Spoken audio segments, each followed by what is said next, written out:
কাশ্মীরের নারকীয় হত্যা লীলার প্রতিবাদে শনিবার সন্ধ্যায় রাজ্যের বিরোধী দলনেতা শুভেন্দু অধিকারীর শহর কাঁথিতে মোমবাতি মিছিল হলো কাঁথি পৌরসভার 18 নম্বর ওয়ার্ডে। কাশ্মীরে যে সমস্ত হিন্দুরা শহীদ হয়েছেন তাদের প্রতি এই মিছিলের পক্ষ থেকে শ্রদ্ধার্ঘ্য জানানো হয়। জাতীয় পতাকা নিয়ে বুকে কালো ব্যাজ পরে বহু সাধারণ মানুষ এই মিছিলে পা মেলান। কাঁথি পৌরসভার 8 নম্বর ওয়ার্ডের কাউন্সিলর সুশীল দাস, প্রাক্তন সাংসদ দিব্যেন্দু অধিকারী, ডক্টর বিধানচন্দ্র রায় সহ বহু বিশিষ্ট ব্যক্তিরা কাঁথির বেনামুড়ি বাঁধ থেকে মিছিল শুরু করে পুরো ওয়ার্ড ঘুরে শেষ হয় রটন্তী কালী মন্দিরের সামনে। মিছিলে অংশ নেওয়া প্রায় সকলেই কাশ্মীর কাণ্ডের পেছনে যুক্তদের কড়া শাস্তির দাবি তোলেন।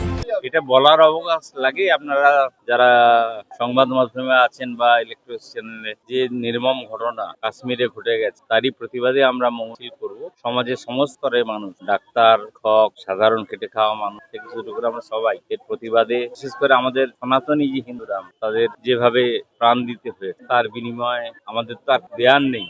সহমর্মিতা, তাদের পরিবারের সাথে থাকা এবং সেই দেশমাতৃকার প্রতি শ্রদ্ধা। আগামী দিনে যেন আমরা জিহাদিদের হাতে ভারতবর্ষ না চলে। আর আমাদের দেশের যিনি প্রধানমন্ত্রী, তার নেতৃত্বে ইতিমধ্যে তিনি ঘোষণা করেছেন জঙ্গিপনা ভারতবর্ষে তিনি কোনোভাবে টলারেট করবেন না।